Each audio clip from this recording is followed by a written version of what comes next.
ওম শান্তি। সাকার বাংলা মুরলী 30 জুলাই 2025। আজকে বাবা বলছেন, মিষ্টি বাচ্চারা, মায়া শত্রু তোমাদের সামনে রয়েছে, সেজন্য নিজেকে খুব সাবধান রাখবে। যদি চলতে চলতে মায়াতে ফেসে যাও, তাহলে নিজের ভাগ্যের সামনে রেখা টেনে দেবে। অনেক বড় অভিসম্পাত হয়ে যাবে, অনেক বড় সর্বনাশ হয়ে যাবে। বাস্তবে এক হচ্ছে দেহদারী শত্রু, যাকে বাবা বলছেন এই শত্রুকে মিত্র করে নাও।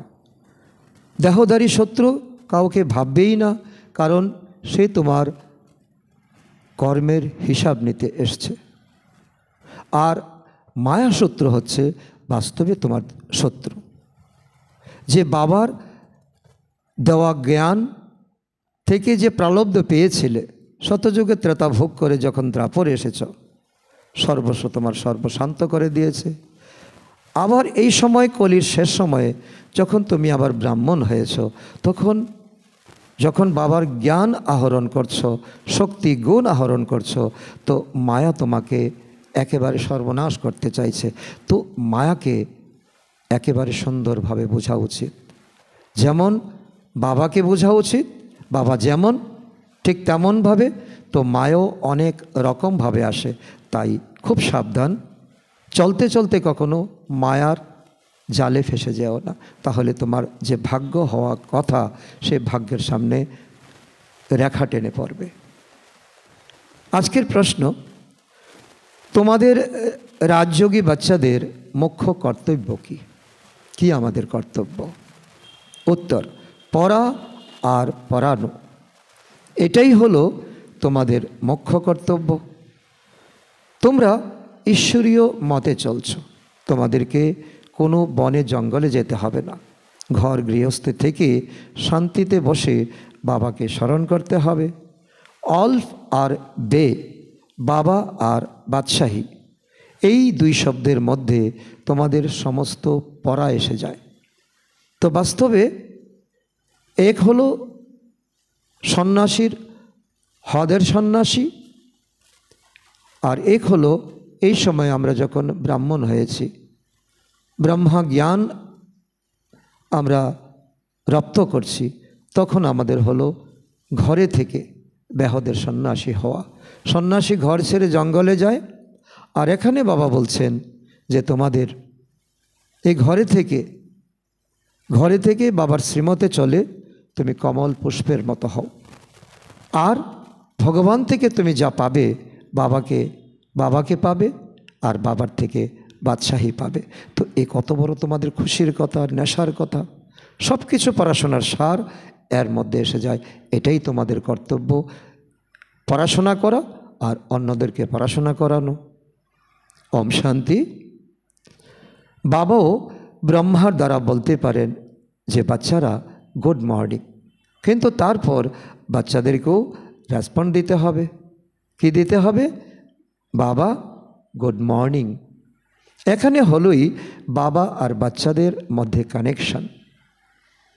নতুন যারা আছে, যতক্ষণ না পরিপক্ক হচ্ছে, ততক্ষণ না কিছু জিজ্ঞাসা করতেই থাকবে।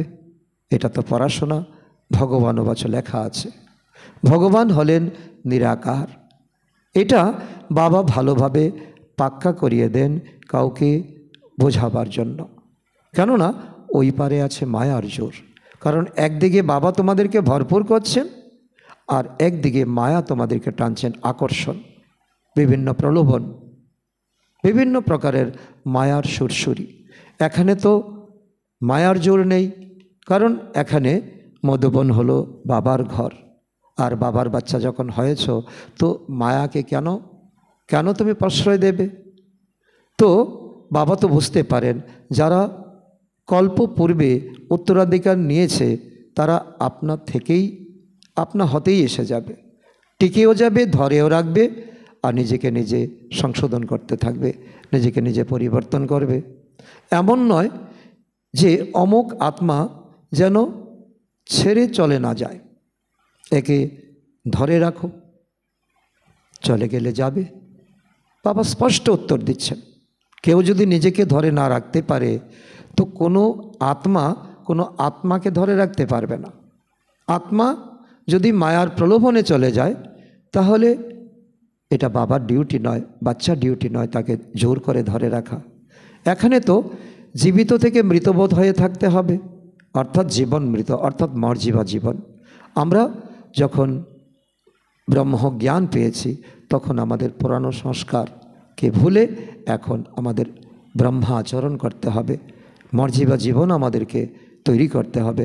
বাবা অ্যাডাপ্ট করেন, অ্যাডাপ্ট করা হয়ে থাকে কিছু উত্তরাধিকার দেওয়ার জন্য। বাচ্চারা মা বাবার কাছে আসেই উত্তরাধিকারের লোভে। ধনীর বাচ্চা কখনো গরিবের ঘরে অ্যাডাপ্ট হবে কি? এত ধন দৌলত ইত্যাদি সব কিছু ছেড়ে কিভাবে যাবে? অ্যাডাপ্ট করে বাস্তবে ধনী ব্যক্তিরা গরিবকে টেনে তুলে আনে। গরিবেরও লোভ থাকে, এতদিন তো খেতে পেতাম না, এখন আমি রাজত্ব পাবো। এখন তোমরাও জেনে গেছো যে বাবা আমাদেরকে স্বর্গের বাদশাহী দিচ্ছেন, কেন আমি তার বাচ্চা হব না? নিজেকে নিজে প্রশ্ন করা। এত যখন আমার কাছে পরম সুযোগ, তো কেন আমি বাচ্চা হব না? কেন আমি মায়ার প্রলোভনে যাব? প্রত্যেক বিষয়ে লোভ তো থাকে, যত বেশি পড়বে ততই বড় লোভ হবে। আর এই লোভ হচ্ছে শুদ্ধ লোভ, আর বিকারের প্রতি লোভ এ হচ্ছে অশুদ্ধ লোভ। তোমরাও জানো যে বাবা আমাদেরকে অ্যাডাপ্ট করেছেন অসীম জগতের উত্তরাধিকার দেওয়ার জন্য। শতযুগে ত্রেতাযুগে মায়ের কোনো অস্তিত্ব থাকবে না। বাবাও বলেন যে তোমাদের সবাইকে আমি পুনরায় 5000 বৎসর পূর্বের ন্যায় অ্যাডাপ্ট করি। আমি তোমাদেরকে দত্তক নেই, আমি তোমাদেরকে আমার করে নেই। তোমরাও বলে থাকো যে বাবা আমি তোমার, 5000 বর্ষে পূর্বেও তোমার হয়েছিলাম। তোমরা প্র্যাকটিক্যালে কতজন ব্রহ্মা কুমার কুমারী আছো, তো বাবার তো এতে গর্ব। তোমরা প্রত্যেকে রাজা বাচ্চা হও। প্রজাপিতাও তো হলেন সুনামধন্য, দি গ্রেট গ্রেট গ্র্যান্ডফাদার। যতক্ষণ শূদ্র থেকে ব্রাহ্মণ না হবে ততক্ষণ দেবতা হতে পারবে না। এটাও বাবা বলছেন, এটাও একটা চ্যালেঞ্জ। বাচ্চারা তোমাদের বুদ্ধিতে এখন এই চক্র আবর্তিত হতে থাকে। আমি শূদ্র ছিলাম, এখন ব্রাহ্মণ হয়েছি, পুনরায় ব্রাহ্মণ সো ফরিস্তা সো দেবতা। ব্রাহ্মণ থেকে ফরিস্তা হয়ে এই দুনিয়ার সঙ্গে কোনো রিস্তা না রেখে হালকা হয়ে দেবতা হতে হবে। সত্যযুগে ত্রেতাযুগে আমি দেবতা হব, শতযুগে আমরা রাজ্য করব। তো এই পুরানো দুনিয়ার বিনাশ অবশ্যই হবে বিভিন্নভাবে। সম্পূর্ণ নিশ্চয় না হলে তো বাবাকে ছেড়ে, জ্ঞান ছেড়ে, শ্রীমত ছেড়ে চলে যাবে। কিছু বাচ্চা আছে যারা পতিত হয়ে যায়, তো এটাও ড্রামাতে পূর্ব নির্ধারিত আছে। কে গেল কে এলো, তো এটার জন্য আমাদের কোনো রকম হতাশ হতে নেই, নিরাশ হতে নেই। তো বাবা বলছি কি, যে যাবে সেটা ড্রামাতে পূর্ব নির্ধারিত। মায়া শত্রু সামনে দাঁড়িয়ে আছে, তো সে নিজের দিকে আকর্ষণ করে নেয়। বাবা প্রতি মুহূর্তে পাক্কা করাচ্ছেন, মায়ার জালে ফেসে যেও না, না হলে তো নিজের ভাগ্যের সামনে রেখা টেনে দেবে। বাবাই জিজ্ঞাসা করতে পারেন যে আগে কবে মিলিত হয়েছ, আর কারোর এটা জিজ্ঞাসা করার ক্ষমতাই নেই। দুনিয়াতে কত বুদ্ধিজীবী, বিদ্বান, পণ্ডিত, গুরু, গোসাই আছেন, তো কারোরই কিন্তু, সকলেই কিন্তু পরমাত্মার সন্তান। কারোরই ক্ষমতা নেই যে একথা জিজ্ঞাসা করার, আগে কি কখনো মিলিত হয়েছ? বাবা বলছেন পুনরায় আমাকেও গীতা শোনাতে আসতে হয়, এসে তোমাদেরকে রাবণের জেল থেকে মুক্ত করি। অসীমের বাবা অসীমের কথা বোঝাচ্ছেন, কারণ 2500 বৎসর তোমরা ভক্তিতে কাটিয়েছ। 2500 বৎসর দিনে, অর্থাৎ সত্যযুগে যাওয়ার জন্য, ত্রেতাযুগে যাওয়ার জন্য আমি তোমাদেরকে লায়ক বানাচ্ছি। এখন হলো রাবণের রাজ্য, পতিত রাজ্য, যেটা অর্ধেক কল্প থেকে শুরু হয়েছে। রাবণের 10টি মাথা দেখিয়েছে, বিষ্ণুর 4 হাত দেখিয়েছে, তো এরকম কোনো মানুষ হয় না। এখানে তো প্রবৃত্তি মার্গ দেখানো হয়েছে। বিষ্ণুর 4 হাত মানে 2 হাত নারায়ণের, আর এই 2 হাত লক্ষ্মীর। তো 2 2 4, এটা হলো এইম অবজেক্ট, বিষ্ণুর দ্বারা পালনা। বিষ্ণুপুরীকে কৃষ্ণপুরীও বলা হয়। শ্রীকৃষ্ণের তো 2 বাহুই দেখানো হয়েছে, 2 হাতের কৃষ্ণ বাঁশি বাজিয়েছেন। এই কৃষ্ণই পরিণত সময়ে নারায়ণ হয়েছেন। আর রাধা লক্ষ্মী হয়েছেন। তো দুজনে মিলেই রাজ্য মহারাজা মহারানীর পার্ট তারা করেছেন। সাধারণ মানুষ তো কিছুই বুঝতে পারে না, তো তাদের ধারণা ভক্তি শেষ কথা, কিন্তু বাস্তবে নয়। বাবা প্রত্যেক কথা বুঝিয়ে বলেন, কোনো অন্ধশ্রদ্ধা নয়। তো সেসব হলো ভক্তিমার্গ। আর যার ফল তুমি এখন পাচ্ছ জ্ঞান। এখন তোমাদের কাছে জ্ঞান আছে, তোমাদের এইম অবজেক্ট হলো নর থেকে নারায়ণ হওয়ার। এই গীতা পাঠশালা হলোই জীবন মুক্তি প্রাপ্ত করার জন্য। ব্রাহ্মণ তো অবশ্যই চাই। এ হলো রুদ্র জ্ঞান যজ্ঞ।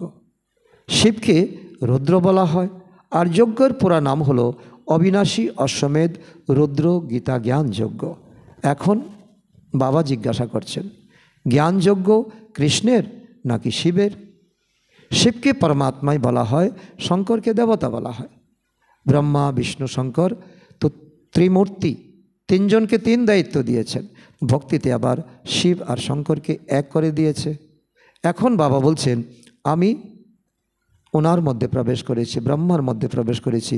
আর তোমরা বাচ্চারা বলে থাকো বাপ দাদা। শিব বাবা আর ব্রহ্মা দাদা। আর ভক্তির তারা বলে শিব শঙ্কর। তো জ্ঞান সাগর তো হলেন একজনই। আর এখানে দুজন দেখিয়েছে, শিব শঙ্করকে এক করে দিয়েছে। আসলে তো তারা দুজন, শিব হলেন কল্যাণকারী আর শঙ্কর হলেন বিনাশকারী। এখন তোমরা জেনে গেছো যে জ্ঞানের দ্বারাই ব্রহ্মার থেকে বিষ্ণু হয়। চিত্র সেই অনুসারে তৈরি করে। বিষ্ণুর নাভি থেকে ব্রহ্মা বেরিয়েছে, এর অর্থ কেউ বুঝতে পারে না। ব্রহ্মার হাতে শাস্ত্র দেখিয়েছে। এখন শাস্ত্রের সার বাবা বসে বোঝাচ্ছেন নাকি ব্রহ্মা? ইনিও মাস্টার জ্ঞান সাগর তৈরি হন ব্রহ্মা বাবা। যার শরীর নিয়েছেন, যার রথ নিয়েছেন, তিনিও মাস্টার জ্ঞানের সাগর। আর এই সময় আমরা যারা জ্ঞান শুনছি, আমরাও সঙ্গে সঙ্গে মাস্টার জ্ঞান সাগর তৈরি হতে চলেছি। বাদবাকি চিত্র এত অধিক বানিয়েছে যেগুলো যথার্থ নয়।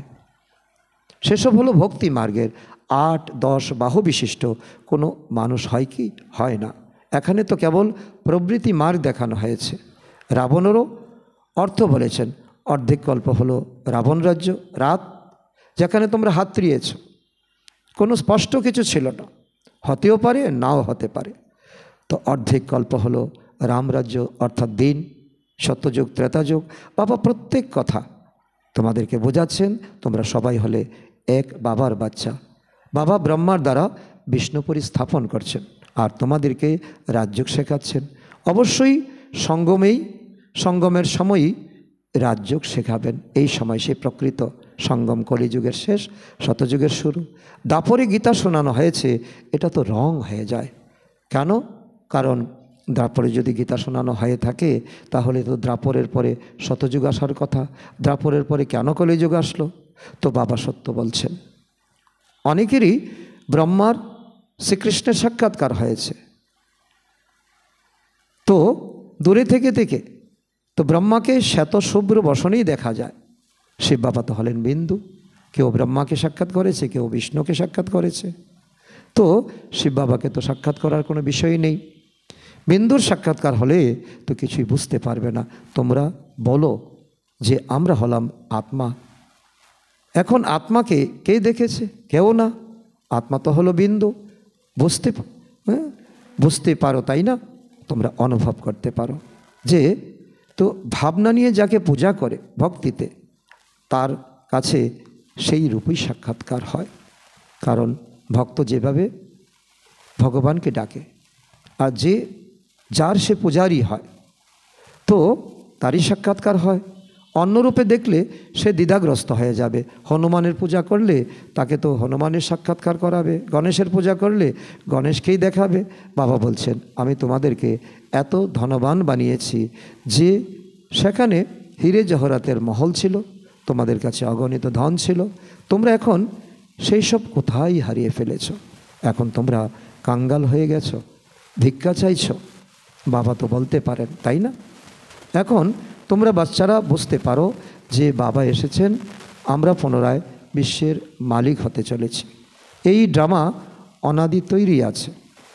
প্রত্যেক ড্রামাতে নিজের নিজের পার্ট অভিনয় করছে, আর কিছু নয়। আত্মা এক শরীর ছেড়ে অন্য শরীরে যাচ্ছে, যেই শরীরে যে পার্ট করার সেই পার্ট করছে, অভিনয় করছি। কেউ এক শরীর ছেড়ে অন্য শরীর নেয়, তো এতে কান্নাকাটির কি কথা আছে? সত্যযুগে কখনো তো কেউ কাঁদবে না। এখন তোমরা মোহজিত হচ্ছ জ্ঞানের দ্বারা, যোগের দ্বারা, ধারণার দ্বারা, সেবার দ্বারা। 4 সাবজেক্ট পরে তোমরা মোহজিত হচ্ছ। মোহজিত রাজা হলেন এই লক্ষ্মীনারায়ণ, সেখানে মোহ থাকবেই না। বাবা অনেক প্রকারের কথা বোঝাচ্ছেন, যেটা তোমাদের বোধগম্য হওয়া চাই। ভালোভাবে পড়বে আর পড়াবে, তবেই তো তোমাদের ধারণা হবে কোনটা মায়া আর কোনটা বাবার শ্রীমত। বাবা হলেন নিরাকার। সাধারণ মানুষ তো তাকে নাম রূপ থেকে পৃথক করে দিয়েছে, কিন্তু নাম রূপ নেই তো এমন কোনো জিনিস কখনো হয় না। হে ভগবান ও গডফাদার বলে, তাই না? তো নাম রূপ আছে তো না? শিবকে, লিঙ্গকে শিব পরমাত্মা, শিব বাবা বলে, তো বাবা তো অবশ্যই আছে। অবশ্যই বাবার বাচ্চারাও থাকবে। নিরাকার বাচ্চারাই বাবা বলে ডাকে। যখন তুমি নিজেকে আত্মা মনে করবে, তো বাবাকেও দেখবে, বাবাকে অনুভব করবে। বাবার শক্তি কিরণ তোমার মধ্যে পড়ছে, তাও তোমরা অনুভব করবে। মন্দিরে গেলে তো তাকে বলবে শিব বাবা, আবার ঘরে এসে তো বাবাকেও বাবা বলে, তো অর্থ তো বুঝতে পারে না বাবাকে। তো আমরা তাকে শিব বাবা কেন বলি? তো এই অনুভব সকলের সঙ্গে শেয়ার করতে হবে। বাবা সবথেকে বড় পড়া 2 অক্ষরে পড়ান। কি সেই 2 অক্ষর? অল্প আর বে। অল্পকে স্মরণ করো তো বাদশাহী, অর্থাৎ 2500 বৎসরের জন্য, অর্থাৎ 21 জীবনের জন্য গ্যারান্টি জীবন প্রাপ্ত করবে। এ হলো তোমাদের বাদশাহী, যা পেতে চলেছ।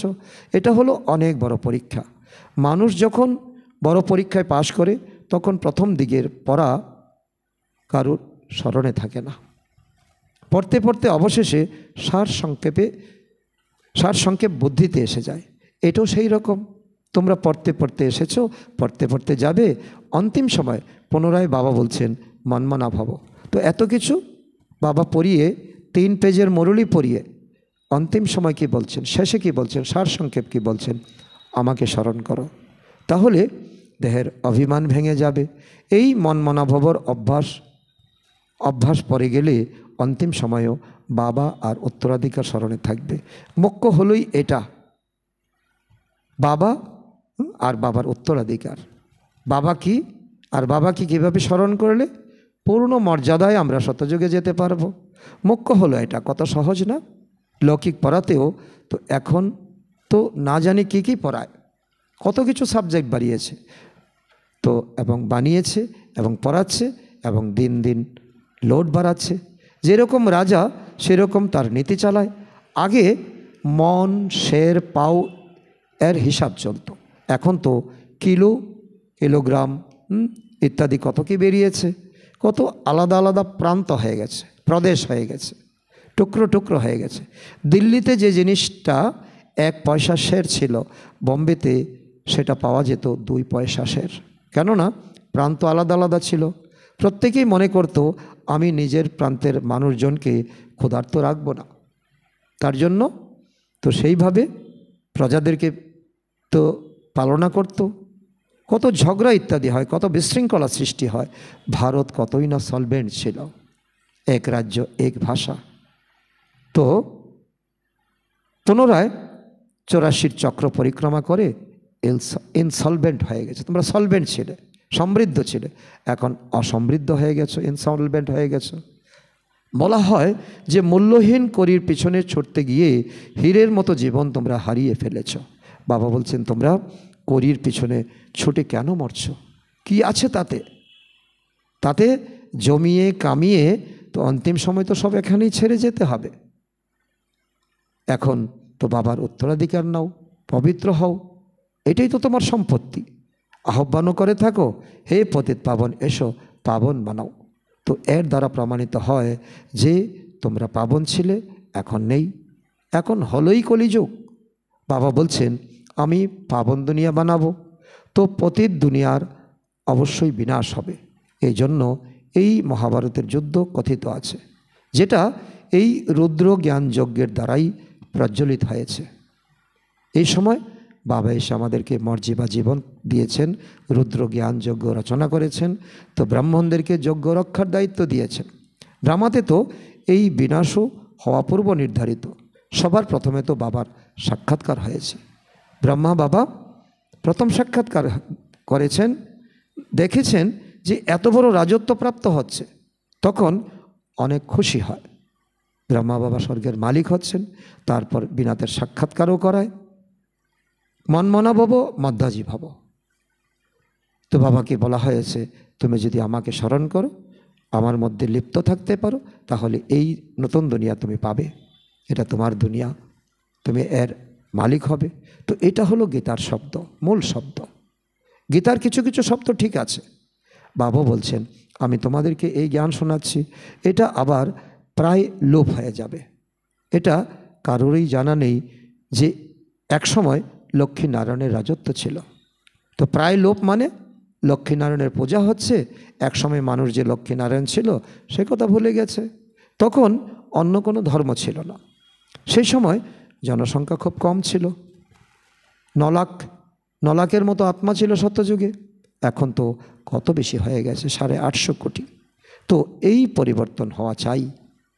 এখন আমাদের বৃত্তির পরিবর্তন, চরিত্রের পরিবর্তন, ধারণার পরিবর্তন, চালচলনের পরিবর্তন, অবশ্যই তার জন্য বিনাশ চাই। তোমরা পরিবর্তন হয়ে যাবে, উপযুক্ত হয়ে যাবে, আর এ দুনিয়া বিনাশ হবে বিভিন্নভাবে, যুদ্ধের দ্বারা, প্রাকৃতিক বিপর্যয়ের দ্বারা।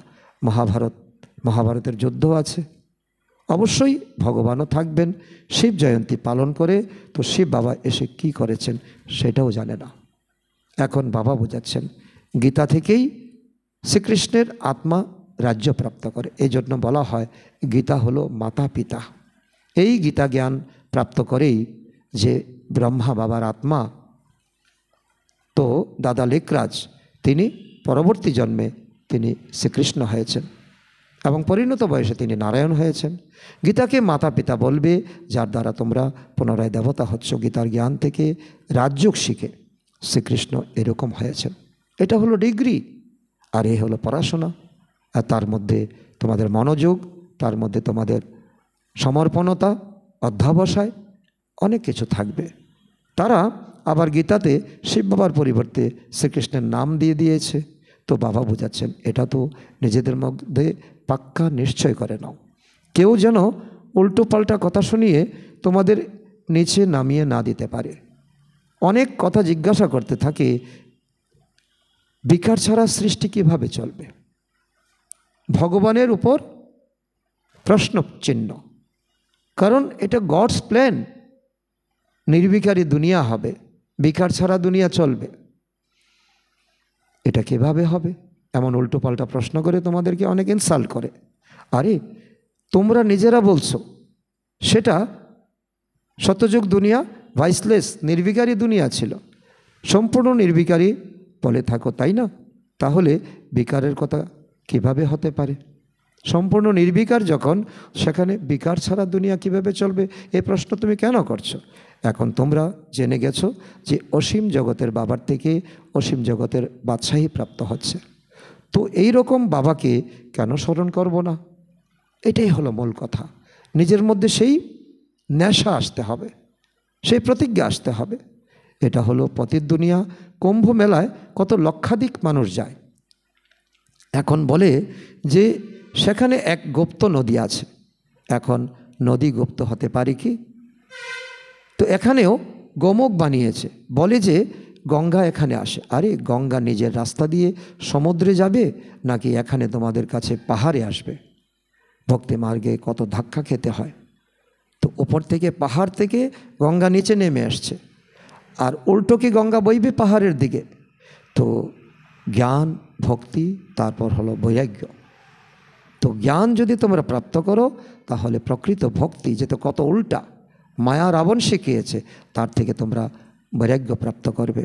এক হলো লৌকিক জগতের বৈরাগ্য, অন্যটি হলো অসীম জগতের। এক হলো হদের, সন্ন্যাসীরা যারা নেয়, ঘর থেকে জঙ্গলে যায়, আর তোমরা হলে ঘরে থেকে বেহদের বৈরাগী, কমল পুষ্পের সমান হও।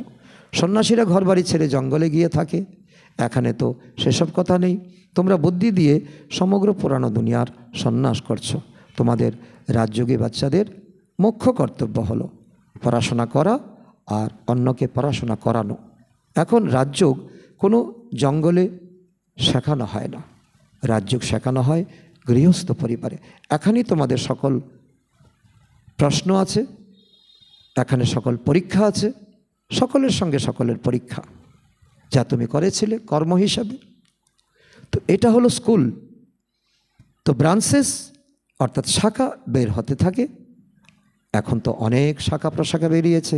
বাচ্চারা তোমরা এখন রাজযোগ শিখছো, শিব বাবার কাছ থেকে পড়াশোনা করে ব্রাহ্মণীরা তো শেখায়, স্টুডেন্টদেরকে শেখায়, পড়ায়। এক শিব বাবা সবাইকে বসে শেখাবেন কি? শেখাবেন না। এ তো হলো পাণ্ডব গভর্নমেন্ট। এক একটা সেন্টারে এক একটা পাঠশালায় নিমিত্ত রাখা আছে। তোমরা ঈশ্বরীয় মতে চলছো, এখানে তোমরা কত শান্তিতে বসে আছো। মধুবন হলো বাবার ঘর তথা তোমাদের ঘর। তো বাইরে তো অনেক হাঙ্গামা হয়, এখানে নিশ্চিন্ত জীবন। বাবা বলছেন 5 ভিখারকে দান করে দাও, তাহলে গ্রহণ তোমার কেটে যাবে। তোমার জীবনের যত চড়াই উতরাই, যত উত্থান পতন, যত সংকল্প বিকল্প, সব কিছু চলে যাবে। আমার হও, তাহলে আমি তোমাদের সকল মনস্কামনা পূরণ করে দেব। বাচ্চারা তোমরা জানো যে এখন আমরা সুখধামে যাচ্ছি। ধোকধামে আগুন লেগে যাবে, ধোকধামে এখন আগুন লেগে যাবে। আগুন লাগলে কার সম্পত্তি বাঁচবে? কারো সম্পত্তি বাঁচবে না, সকলেই ধুলোয় মিশে যাবে, আগুনে পড়ে ছারখার হয়ে যাবে। বাচ্চারা বিনাশের সাক্ষাৎকারও করেছে। এখন টাইম খুবই অল্প, এই জন্য স্মরণের যাত্রাতে লেগে গেলে বিকর্ম বিনাশ হবে আর উচ্চ পথ পেয়ে যাবে। আচ্ছা, মিষ্টি মিষ্টি হারানিধি বাচ্চাদের প্রতি মাতা পিতা বাপদাদার স্মরণের স্নেহসমন আর সুপ্রভাত। আত্মাদের পিতা তার আত্মারূপী বাচ্চাদের জানাচ্ছেন নমস্কার। আমরা আত্মারূপী সন্তানরা আমাদের মাতা পিতা বাপদাদাকে জানাই স্মরণের স্নেহসমন আর সুপ্রভাত, নমস্কার। ধারণার জন্য মুখ্য সার: 1 নম্বর, বাবার উত্তরাধিকারের পুরো অধিকার নেওয়ার জন্য জীবিত থেকেও মৃতবৎ হয়ে থাকতে হবে, অ্যাডাপ্টেড হয়ে যেতে হবে। কখনো নিজের উচ্চ ভাগ্যের সামনে রেখা টেনে দেবে না। ভাগ্য যখন সুপ্রসন্ন খোলা, আর বাবা যখন দত্তক নিয়েছেন, আর তোমাকে হতে হবে জীবনমৃত অর্থাৎ মর্জিবা। আর এখানে ওয়াল টেনে দেওয়া, রেখা টেনে দেওয়া, তো সেটা হবে মায়ার কারসাজি। নাম্বার 2, কোনো উল্টো পাল্টা কথা শুনে সংশয় আসবে না। নিশ্চয় যেন এতটুকু খণ্ডিত না হয়। এই দুঃখধামে এখন আগুন লাগবে, সেই জন্য এর থেকে নিজের বুদ্ধিযোগ বের করে দিতে হবে। আমি স্বতন্ত্র, আমি বাবার সন্তান, আমি ব্রহ্মা কুমার, আমি ব্রহ্মা কুমারী। বরদান: বিশেষত্বরূপী সঞ্জীবনী বুটির দ্বারা মূর্ছিতকে সুরজিতকারী বিশেষ আত্মা ভব। বিশেষ আত্মা হতে গেলে যার যে বিশেষতা আছে তাকে দান করে, সঞ্জীবনী বুটি হিসাবে দান করে সুরজিৎকে, মূর্ছিতকে সুরজিৎ করো, তবে তুমি বিশেষ আত্মা হতে পারবে। প্রত্যেক আত্মাকে শ্রেষ্ঠ স্মৃতির বিশেষত্বগুলির স্মৃতিরূপী সঞ্জীবনীর বুটি খাওয়াও, তাহলে সে মূর্ছিত থেকে সুরজিৎ হয়ে যাবে। বিশেষত্বগুলির স্বরূপের দর্পণ তার সামনে রাখো, অন্যদেরকে স্মরণ করিয়ে দিলে তোমরা বিশেষ আত্মা হয়ে যাবে। আর যদি কাউকে তার নিজের দুর্বলতাগুলি শোনাও, তাহলে সে লুকিয়ে যাবে, স্বীকার করবে না। তোমরা তার বিশেষত্বগুলিকে শোনাও, তাহলে সে নিজেই নিজের দুর্বলতাগুলিকে স্পষ্ট অনুভব করবে। এই সঞ্জীবনী বটির দ্বারা মূর্ছিতকে সুরজিৎ করে উঠতে থাকো আর অন্যদেরকে উড়াতে থাকো।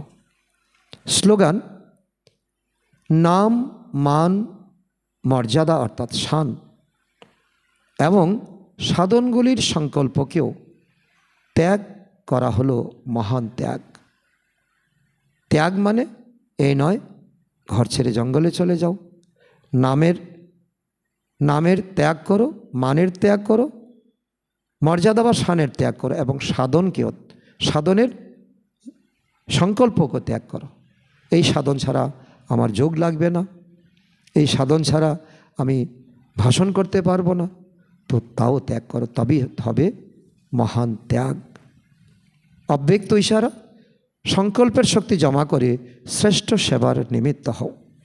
নিমিত্ত হওয়া বাচ্চাদের বিশেষ নিজের প্রত্যেকের সংকল্পের উপরে অ্যাটেনশন দিতে হবে। যখন তোমরা নির্বিকল্প নির্ব্যর্থ সংকল্পে থাকবে, তখন বুদ্ধি সঠিক নির্ণয় করবে। নির্ণয়টি ঠিক থাকলে তো নিবারণও সহজে করে নিতে পারবে। নিবারণ করার পরিবর্তে যদি নিজেই কারণ বলতে থাকে, তাহলে তোমাদের পরে আসা আত্মারও প্রত্যেক কথাতে কারণ বলতে থাকবে। আর তোমরা নিবারণ করা আত্মা, আর তোমরা সংকল্প শক্তি জমা করা আত্মা, তোমরা কারণ বলবে না। তোমরা যদি কারণ বলো, তো তোমাদের থেকে যারা শুনবে তারাও কারণ বলবে, প্রশ্নবোধক তুলবে। আজকের সমান আমি বিশেষ আত্মা। আচ্ছা, ওম শান্তি।